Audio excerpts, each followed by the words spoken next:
Alrighty now, alrighty. See if we can do this first time, first shot. Yeah.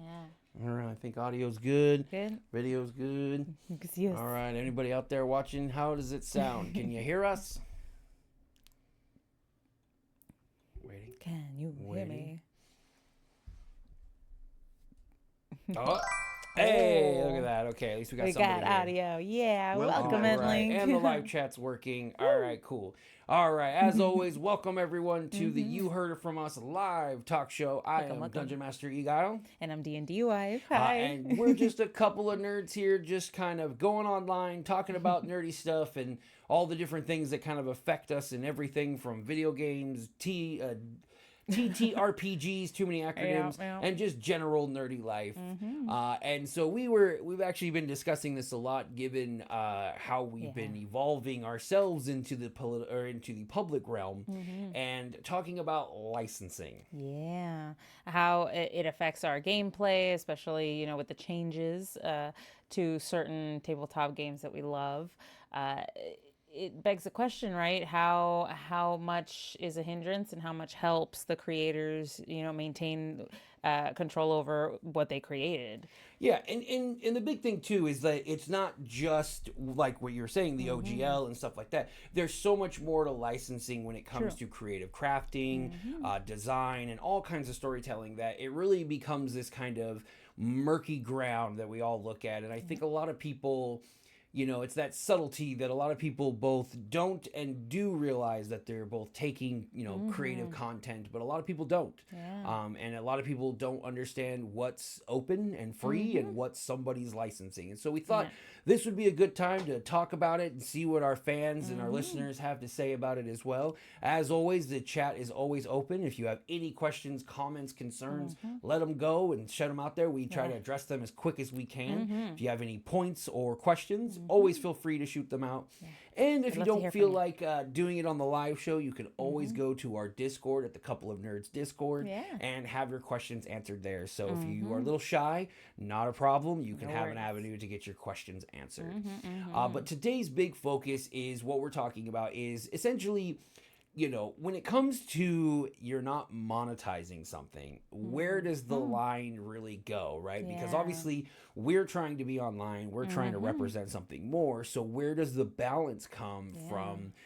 If you've watched our podcast before, the idea of Simpsons did it, right? There's so many different copies out there that it's nigh impossible not to copy somebody. Or to seem at least a little bit similar, right? And that's where you run into problems where is it so similar that it could be considered copying, or is it just, certain things might overlap?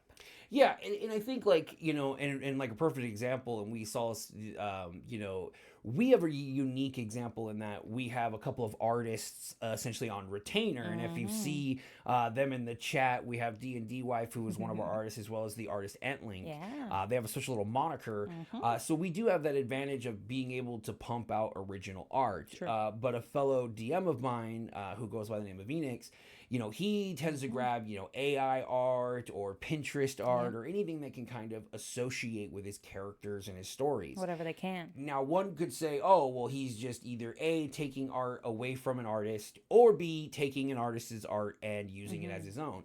But in reality, all it's really doing is allowing his players to immerse themselves in a world, get a little bit better understanding. Yeah.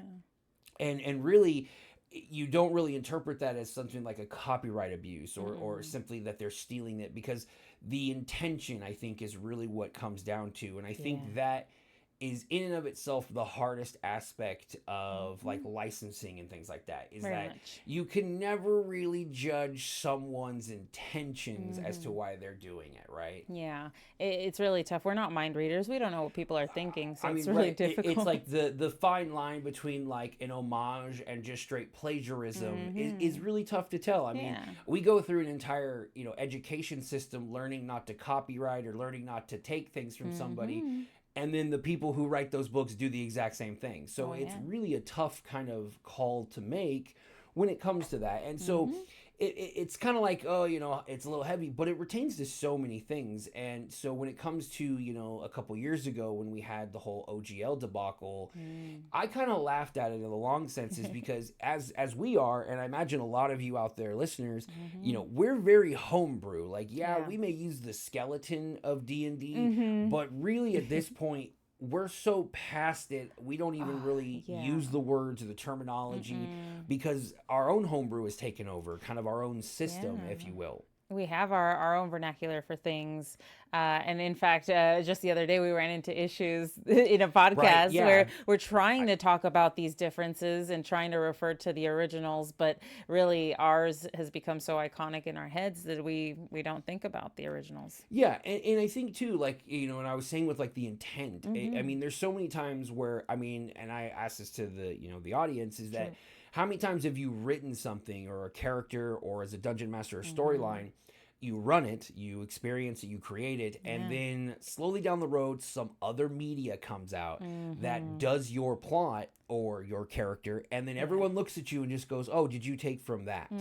I personally have had it happen multiple times, not only, and I'm not trying to be all braggy, but I've had it with Crit Roll where I've done something and then lo and behold, Matt and his story ends up going in that same direction. And it really just shows that, one, there's not many different themes in there's only so many combinations, so many permutations, but it really shows the intent too, right? Like, so that obviously us as a homebrew team, I'm not privy to what Critical Role's 3-year, 5-year plan is. There's really no way for me to know. No. And when you can be like, well, hey, I have the recording before that episode. So it's it's unfortunate when you have to like prove yourself, but it is that thing where it's like, hey, look, it happens to everyone. I mean, even I think Matt's been accused of taking ideas and concepts from other kind of stories. Yeah.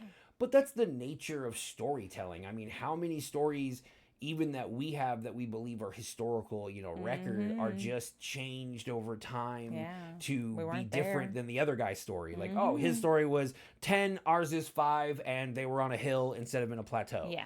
And it's like different story, same concept. So, I think it really, really makes no difference to me. And I think if anything, it really just shows the commercialism that's grown. And I think, we were, and this is one that I know that will probably piss a lot of people, but I fucking hate D&D Beyond. Yeah. I used to be a big person for it. We used to use it all the time. In the early times, I even made do with the fact that you had to re-buy, your books to get the digital data. But I think as a system, I think it's what caused a lot of this downfall with the OGL. Because of now that it has profit and monetized each individual book and each of these things and essentially slap microtransactions onto D&D. Because of that crap, now we're dealing with so much more problems with the commercialization of D&D, right? So now it's like, okay, well, if we're going to sell these microtransactions, we have to own these microtransactions. All of them. And it becomes issues. And I know you were talking to me the other day because you were going to try to use D&D Beyond to create a character. And I tried, right? I went on there to just look at the classes. You literally thought subclasses didn't exist anymore. I was just like, oh, because I was trying to look up some stuff, and I was like, oh, okay, there's just one subclass under that. I thought there were like 5, and they're all behind paywalls now. I can't even look at them to see what they do, let alone build a character with them on the character builder, which is kind of sad. Yeah, and it just shows because I think that's like a direct look at what like licensing in its rawest, most hateful form could be, right? It's this idea that, okay, we can chop it up into tiny pieces and we can say, this is ours, this is ours, this is ours, and we're just going to piecemeal it out. And essentially now it's like D&D campaigns are going to be about like what subscription package do you have determines what you play or play with. Gosh, no, that sounds tedious as hell. And to me, what always pisses me off too, because like as early developers and creators of Homebrew, we have to dance that line because we do want our world out into the world. We do want to make something that we can call our own. And it's so interesting that when you start learning about copyright and these licensing and everything like that, you learn that like they try to claim a lot of faux licensing, things like Kobold, Troll, all these things that are common in the world that are actually folklore and are essentially open source. Yeah. They pseudo try to play like they actually own that right. Right. Bricky Wallenstein says D&D Beyond is overrated and is not viable for homebrew heavy worlds. Really only works for people who want to stick to the OG content and have deep pockets. Yeah, I mean, we agree wholeheartedly on that one because I think one of my players kind of struggles because he does use D&D Beyond and he's having to like put a lot of the custom stuff in because almost everything in our homebrew world is so different. Yeah. And I think that's also just shows too, I think D&D Beyond has probably more custom content growing every day because people really are using it more for that than to have access to the old stuff because all the old stuff is everywhere. Wikidot or 5e Wikidot. There's so many sources out there that you can use because of the idea that it's this open source idea. I mean, I find it so goddamn hilarious when you got like Wizards of the Coast, who they themselves have constantly tried to steal from other people, other stories. All the time. The only reason they have a halfling and a freaking gnome is because they couldn't do a hobbit because it was too Tolkien. And they tried. They tried. But because it was too Tolkien. Yep. So it's the same thing like with Disney, right? It's these companies that do these things and try to monetize and control and change the system when in reality, all they're doing is preying on our poor little nerdy heartstrings that just want more content, know? Yeah. And the sad part is licensing is not in itself evil, right? It's meant to protect the people who create these wonderful, amazing worlds, characters, things that we love looking at. But when they're used to essentially gatekeep content to keep people away without really recourse to get it without paying quite a bit, right? It just, I guess it loses that I don't know, that niceness to it. It gives you a bad taste in your mouth. I think it's the trouble too. Is it creates that gatekeeping for like new players. If it becomes you Google information like you did this morning. If you Google character set like D&D Beyond because of its monetization practices is the first search. Yep. So as soon as you click on that, you're going, oh well, I have to do more work. I have to pay more. I have to get to these accessible goods. When in reality, like the third, fourth, fifth, sixth, seventh are all the exact same information, not behind a paywall. It's literally for free. There to go, and might have even homebrew content that's even better. Oh yeah, literally just 2 links down and you're in Wikidot and you've got everything you could ever want, plus the information about why. Right, and so we're just like, it is this issue where it's like, I understand that you want to protect your creative licenses, like fucking duh. Yeah. But there's a point where if you restrict so much to your fans and essentially do kind of like what Warhammer has, where it's this idea that, if you do play it, you are spending, you have to be in it. But when you do that, you carve out too much of a niche and then people aren't welcomed into it. And that's kind of what I think originally D&D 5e was all about, right? It was about creating a system that anyone can use. You want to make a homebrew, you want to adapt, use our system. Because as long as you're using our system, it means you're still part of D&D. Yeah. And I think that's what the Forgotten Realms was all about. See, to me, they've forgotten what the Forgotten Realms was about, right? As much as that is just a lame story. And I think it shows. I mean, we're going to see, I think, a lot of changes now with, Crawford and Perkins being out of the whole company. I think that's going to make a big difference as to we see kind of how much are those guys restricted in terms of making new content. Do they make it independent? Do they go unlicensed? Who knows? But on the other coin, and I think this is where you were talking to me a lot, was that as an artist, I'm not an artist. I write stuff, right? Stories are one thing. I can record the audio, I can timeline. But you as an artist, I understand that's a different story. Yeah, licensing can be tough, right? Because for an artist, you want to watermark your stuff. You want to protect it as much as possible because there are those people out there who will take credit for your work. They'll scour the internet for ways or use Photoshop to remove the watermark and then call it their own. And there's really very little that we can do as artists to protect ourselves, short of spending an exorbitant amount of money to, encode our artwork with certain things. Or I know there are some programs out there, but you really have to like look into it and do the work. So it's a lot more difficult, I think, for us to protect ourselves, for us to find that information as artists. But then it also then there's also people like Venix who aren't using that artwork for their own gain necessarily. It's just so that they can enjoy their game a little more, so that they can understand visually what they're trying to put to word, what they're trying to portray, and to give that sense to other people at their table as well. So there's really that hard line to balance on as to what's more important and what should be prioritized over what. And then, of course, AI brings a whole other thing into the mix with art that doesn't really belong to anyone, but kind of does, because AI is just a compilation of components of other people's art. So like all the cool, crazy stuff you see is all based off of artwork other people have done. And all AI is doing is extrapolating the lines, the shapes, the colors, and just changing them to fit whatever you wrote down. So that's so tough. Just to interrupt you for a second, because sure. you missed a little bit of comment. I did. You're a little rambling for a bit, but no worries. As Entling says, totally the difference between protection and hoarding / gatekeeping. Some things just can't be owned. Yeah. I think that's a really good point. Make sure we got to make sure. Yeah, sorry about that. I know it's very important, very important subject to you. But it is that thing, where you want to protect what you want to protect, but also at the same time, I think it runs into some issues like you've run into where that fear of it being taken, it kind of restricts you from even getting it out there. A little bit for a while. Yeah. Entling even says she loves the rambles, so you're a little saved there. Thank you. But really, I think it does. It's like you have to.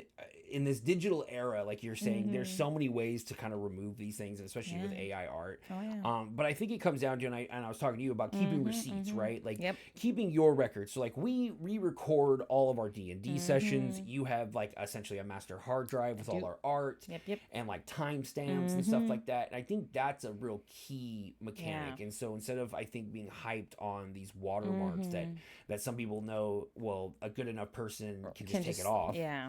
But like having the receipts and the kind of the well, look, I have the originals, and I posted in this Discord a couple years ago, and it was there. I mean, especially if you come onto the Couple of Nerds Discord, there are tons of old art, and you can actually see D&D Wife and Etling's kind of evolution as they've been adapting and drafting the various characters and landscapes of our world. It's been fun. Right. And so, I mean, it really comes down to where it's like, I know artists want to get out there, but it's like, I can't remember what it's like. But it is something where, you have to take that risk. And sometimes, replication is flattery. I mean, it might not be the exact same thing, but if it's there, I think this is a good one for you to Yeah. Entling brings up a good point. AI is inherently theft, so I'd much rather have a collection of inspo pictures and hand-drawn pics, no matter the skill level. That's quite interesting. There is something to be said about the use of our imagination. That's kind of the core of D&D, right? That we should be exercising that. So sometimes perhaps just a reference should be necessary if you're really trying to. And then maybe you should take on the challenge of creating your own original art. Even if it isn't, right? Maybe it's a stick character. Who cares, as long as it means something to you.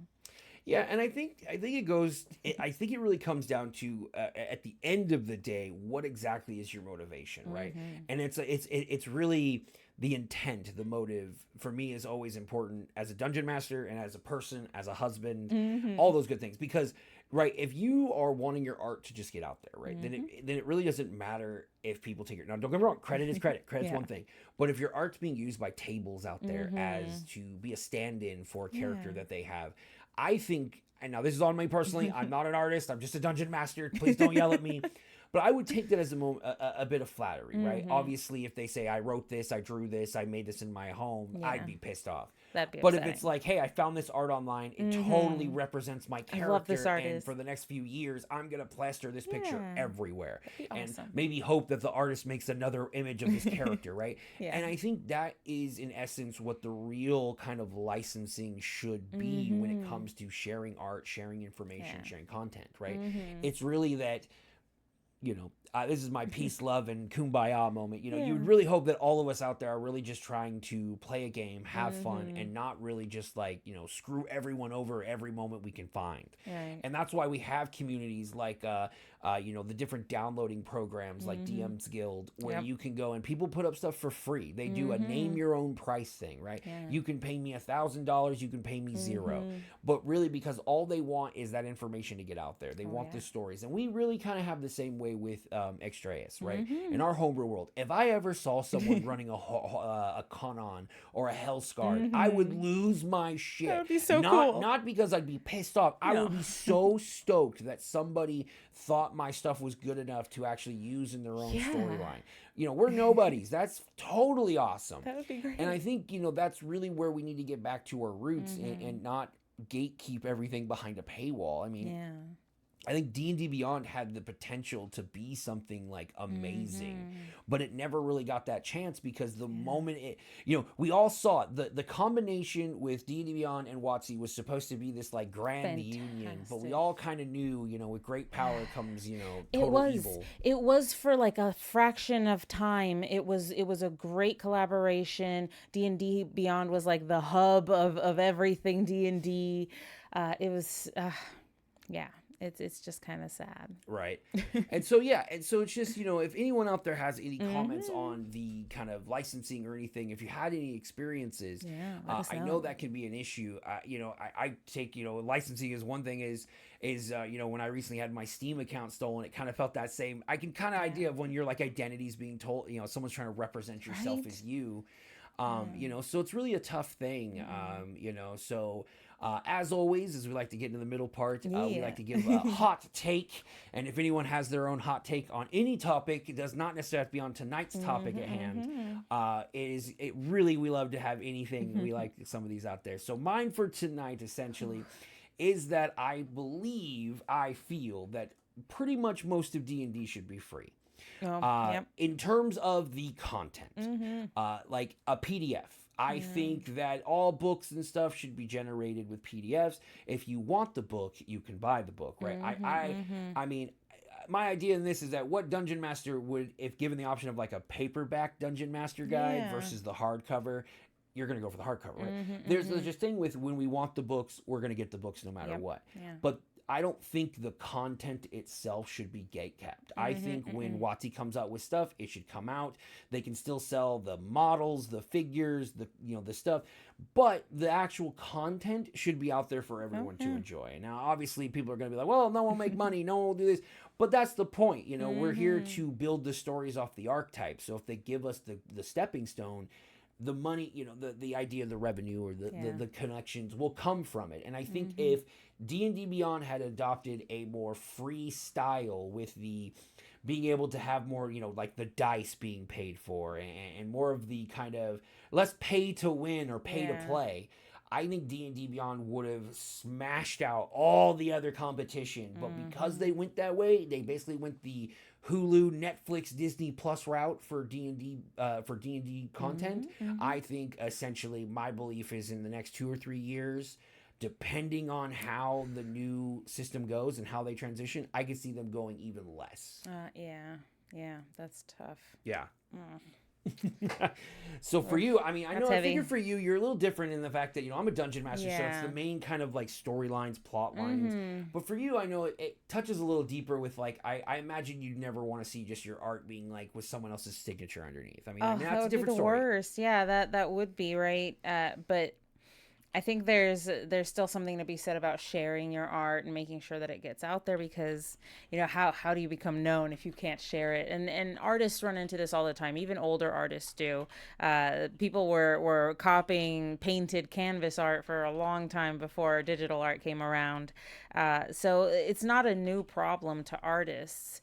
I think it's my hot take is we need to stop focusing on all the theft and all the AI stuff, and we just need to refocus on the art. We need to refocus on being the best artist we can be with whatever medium we decide to do it in. Let's not worry about what other people are doing. All that does is make our art worse. Let's focus on making the best thing we can, and that's how we stand out. That's how artists have always defined themselves throughout time, is just be the best. That way, even if people try to copy you, there's just no way that they can capture that essence that you bring to the artwork. Right. People can tell it's fake. Yeah, and I think that's and we were really talking too, and I you know, and as I understand, you know, art and the AI scene is really kind of being a disaster. But I was as a non-artistic person, I kind of implied like this would be almost going back to like our old blacksmithing ways, right? Yeah. So AI will become, I imagine, everywhere, but then it's going to be the uniqueness will be the hand-drawn stuff, right? I think that like in the next decade, being able, like the guy who normally would sit out Venice Beach and do a little doodle is now going to have like sets and everything and have his own like, you know, art exhibit, because hand drawn and all that kind of art will become more noticeable, because now it's like, oh well, we get AI art, we get all this stuff, but to actually have it on like a piece of paper that I know someone did themselves, that's going to become even more unique. Now I'm obviously not an artist, so I don't know how, you know, how much that's going to just like probably destroy the art scene. No, I think that would be great. Let's move towards a more physical mediums, and I, not to bag on digital art at all. It's just obviously a lot easier to steal art when it's in a digital format. Personally, I started off as a physical artist, working on canvas, working on miniatures. Hell, I've even sculpted before. It's just, I don't know. There's something to it too. I think I encourage people to try it, because there's something about working with your hands as well, versus just like drawing on a digital canvas and using all the shortcuts to fix everything. There's something about having to deal with the mistakes and fix them on the canvas in the best way you can. All right. So Bricky von Wallenstein asks, what are your thoughts on using AI to aid in the creation process of art or world building, but then building it up to your own after deciding on an idea? On a dungeon master side, I like to use AI as like my like table system.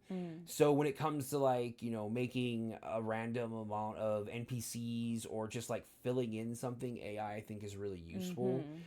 Because it's basically the same thing as if I were rolling on a D100 board and going, okay, it's this person, this trait, this trait. It kind of skips out that middleman so that I can do less work and just kind of start spitting out like, here's some NPCs you can go with, but then those are just shells, right? So then once I introduce them into the story, that's when the organicness comes in, and that's when they kind of have a life, and it really kind of shows like, okay, they didn't really like this type of character. The AI, you know, I tell it don't do that again. And it, you know, we find more kind of common ground. But at the same time, the randomness sometimes helps. True. I mean, art though, I do not use AI art because luckily I do have 2 graphic artists that help me out. True. But I will say, as an artist, there is a role that AI can play in your life, not to make your art, of course, but rather to organize your thoughts, to create references for things that don't exist in the natural world. Like if you're not doing studies about buildings or things in our world, if you're doing fantasy art or other kinds of art, you know, avant-garde art, then you need references that obviously might not exist naturally, and you might need AI to help create your vision for you, and then not copy it, just use it as a guideline for like any other reference that you know get off the internet or picture that you use. You use it as a guide, not as the basic foundation or even just the art itself. Yeah, right. And Enlink even agrees, right? Like she says, I think the problem is that there's not enough time in our days to enjoy media that would inspire us. As all we have done is as all we have done before AI. I had to read it when it kind of disappears there. I think that's true. I definitely believe in that. Obviously, we've done it before this has happened. To me, though, I've always viewed as AI as kind of like the artificial pseudo consciousness of what we have going on, considering it kind of takes most of its information from the internet. Yeah, that's true. And so I think it also, as we kind of also create more of an understanding of what art is. Now, don't get me wrong, I am the worst when it comes to art, modern art, that kind of stuff. Don't understand it. And I think that's also the issue with AI. And I think AI will never be able to understand it like the human can. Like, I think you've told me, and I think Entlink has told me, like, look at the hands. Like, hands are always an issue. They're always finite tough. things that are, that we notice as humans that AI never will, right? There's certain details, and there's also just feeling behind it too, right? Like, the art that we see in museums, that can drive us to tears. That can make us cry as we look at it. AI art doesn't do that. There's a certain flatness to it because there's no driving force behind it. It's just giving you what you asked for. Yeah, that's it. Exactly. And Enling finished with that. So it's all just a solution to a symptom of a different problem. Yeah. And that's really, I think, what comes down. And like I was saying, I think we're probably looking at like another 10 years or so of AI evolution. Yep. I think it's now gotten even more now where we're seeing it in the kind of creator space with the whole like, oh, you can record your voice and you can basically create an AI version of you to make all your videos. So it's like, is it really you, even though you're doing the work to build it? Right. But in a world where like you and I, we have lives, we have day jobs, and we're trying to do this social media stuff, you don't have enough time. It's so tough, and I understand this is why people have gone to tools like this, and like since and like even jokes, it can bring you to tears because it's fake. Lol. That's Bricky Von Wallenstein. Oh, that's Bricky. But then Entlink follows with, I agree, it can be a tool, but right now it's crazily unregulated. Kids even use it for school. Yeah. I think that's nuts that like the plagiarism thing has kind of gone away, and now it's like an AI tool to find out. As a person who's been using AI a lot, I think it does become noticeable like how AI likes to talk. Yeah, you gotta be careful. And so I think it is that thing where we are going to learn, but at the same time, with that, as an AI makes you a essay or a whatever. Now, obviously, this is nothing new, just a different style, People right? have been like, cheating throughout history. It's the same thing as this if some kid wrote your paper for you. Yeah. Right? I just think that it is going to become something where, it really depends on how we use the tool, right? If you're reading the same paper, you might learn something cool, right? You still cheated, but whatever. Maybe learn something while you cheat. Right. But I think that it's basically, in essence, the same thing if you put it when spell check came out. I mean, I was going to date myself. When spell check came out when I was a kid, right? Yeah. So many people were like, well, that's cheating, right? You can't type a paper on a computer because it's going to check your grammar, it's going to check your spelling. It's going to make everything perfect. And that was viewed as being a form of cheating. Yeah. And look now spell check's on everywhere. Hell, I can't spell without spell check. And then now we have predictive spell check, right? So it's already trying to guess before you make a spelling mistake. And I think that just shows, right? Like we originally, when we look at art, we'll see it and we'll go, it could be something bad. Yeah. But eventually, I think society does start to kind of adapt, and once enough people know about it, and like Entlink was saying, if it wasn't so unregulated, right? Like there are so many AIs out there now.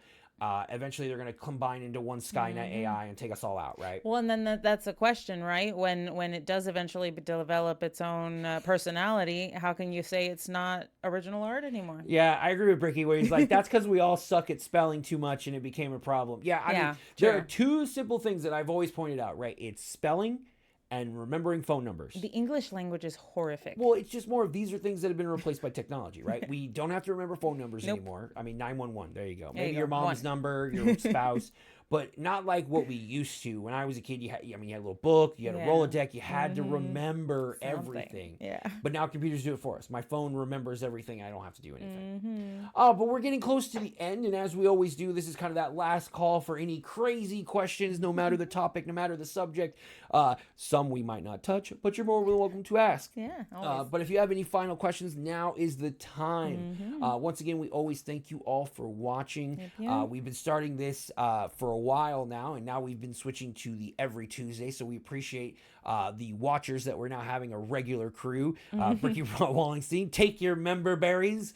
That way we remember the good old times. I know you do a great. Yeah, see, she does a great member berry voice.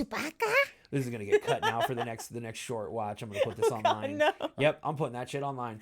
But yeah, as always, we appreciate your guys' followship on YouTube. We are almost to Get 100 So subscribers. 100. We have gotten 11 in like the last week. I don't know what's going on. Thank We you, thank guys. everyone out there who's been just jumping on the bandwagons. All the ones that are coming out watching me play and lose horribly at Marvel Rivals. Oh, D&D wife out Watch here me is now die in killing it Zomboid. with the painting streams. If you it's watch so her on much fun. Saturday nights, she's streaming painting minis. Come help her decide colors, I paint have to jobs. get rid of my pile of shame. Help me. I mean, you can kind of see it a little bit behind her bit. in the corner there. Yeah, right there. But really, thank you all for all the love. Thank you for all that and continuing out there. And if you like this, if you're watching it offline, please hit that follow button. Yeah, let please us come know. on down to Couple of Nerds. Come follow us on Discord.